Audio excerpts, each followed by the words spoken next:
Cabot Cliffs opened only in 2016, but it quickly became known as one of the world's best courses, ranking 9th on Golf Digest's most recent world ranking. The course sits on the western shore of the island of Cape Breton in Nova Scotia and is open to the public. It's an adventure from start to finish as it roams above the Gulf of St. Lawrence, moving inland into the forest and back to the sea. This is every hole at Cabot Cliffs. Cliffs, as visitors soon call the course, provides long, unimpeded views of the Gulf of St. Lawrence. The golfer finds a rumpled wide fairway that offers choices about how to play each shot. A cross bunker short of the green is as much directional as it is a hazard. The green sweeps left to right, welcoming a shot curving that way. Longer hitters can go for the green on their second shots, while the player who lays up must decide where to do so based on the pin position. This hole moves from an elevated tee into the dunes. Riley Johns, one of the shapers on the team of architects Bill Coor and Ben Crenshaw, refers to it being in one of the rooms or compartments that comprise the property. Dunes here, forest and ocean front elsewhere. An unusual area of water and scrub flows into a high dune and bunker configuration that partly obscures the green. The idea is to hit one's tee shot right or left of the almost V-shaped feature to get a view of the green. From the tee, the golfer will notice a bunker shaped like a teardrop etched into and dividing the higher ground that forms the left side of the fairway from the lower right side. The golfer is rewarded for driving their tee ball into this elevated region, allowing an approach that takes advantage of the entire left-to-right sloping green. The green does fall away to the right, so one must be careful on the approach. To miss the green here by a little might mean you've missed it by a lot, as the ball will tend to run on and away from the green. During construction, Riley Johns won the Golf World Mackenzie Society co-sponsored Lido Design Contest that year with a par 3 hole. Coor and Crenshaw let him build it as an alternate to their existing hole here. The result is 2 par 3s, 4A and 4B, the former playing to the left green and the latter to the right green. The property offers many such opportunities for creative expression. The left side of the fairway here sits hard against marsh, almost seeming to have been carved out of the landscape.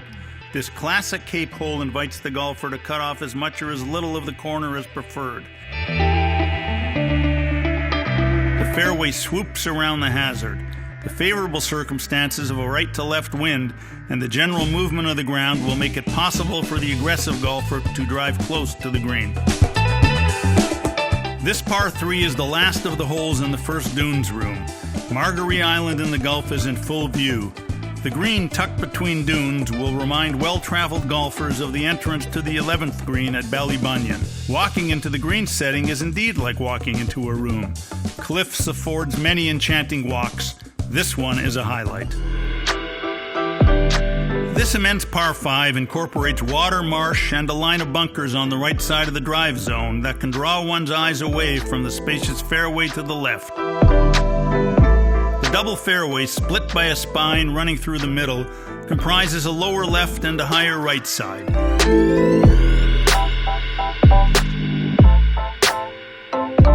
The green moves right to left with 2 bunkers at the left front flank.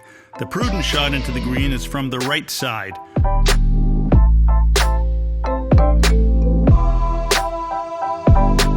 Here we emerge from the forest to enjoy a thrilling view past the green to the Gulf. Cliffs is dazzling in many ways, not the least being its outburst of nature's gifts and bounty. The view out to sea feels endless, but be careful. You have golf to play and a few bunkers to avoid.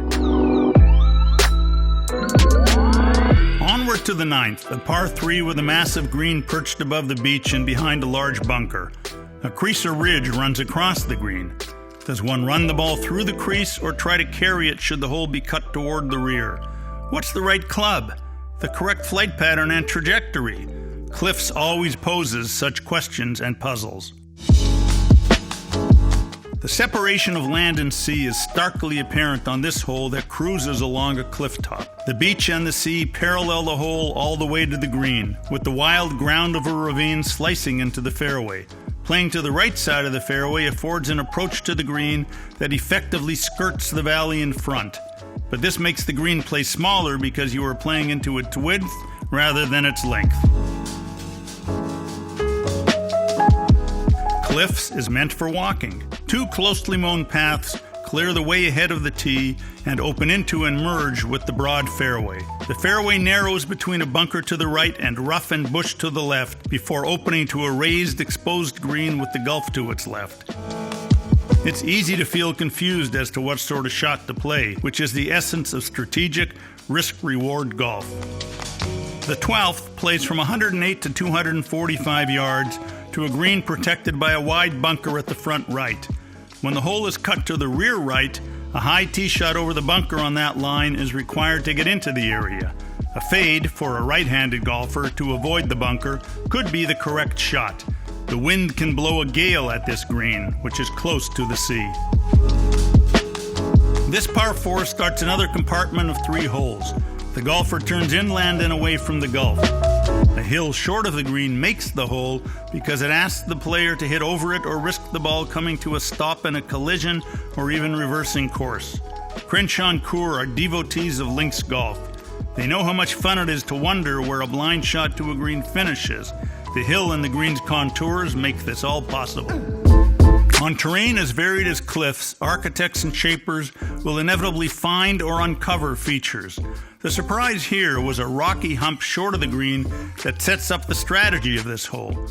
Best to carry the hump, yet a tee shot that goes too far could run into the bunker or woods beyond. The great Canadian golfer George Knudsen's dictum comes to mind. Make a firm decision as to the shot you plan. In other words, commit. Here is an epic journey to a green where the Gulf and Margaree Island are in full background view. The fairway is higher on the left, allowing the player whose drive finishes there a clear route to the green. The shorter hitter has room into which he can play his second and then approach the green against a background of sea and sky. This is a classic big par 5 where any score and every score is possible. The drama of this showstopper par 3, where the green sits on a promontory across a craggy inlet 100 feet above the sea, is immediately apparent. This wow hole was obvious to Coore and Crenshaw when they first saw the setting. It's often compared to the famous par 3 16th at Cypress Point.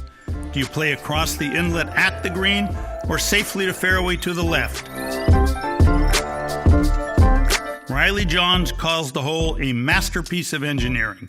It is unforgettable. The Cabot Ramble continues along a fairway that tumbles to a green sitting above the beach.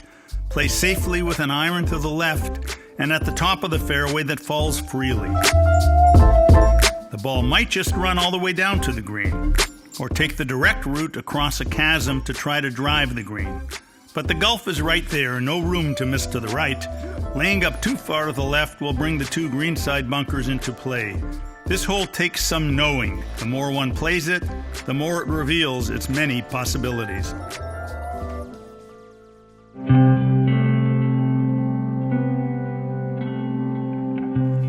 The adventure concludes with a par 5 along a broad fairway high above the beach. A long strip bunker protects the right side of the green all along its length. Approaching the green, the golfer becomes aware of a collection of lawn chairs to its left. It's as if an invitation is being issued. Come on over, sit down with your friends, have a drink, and savor what you have just experienced. It's almost impossible to resist the invitation, and why would you?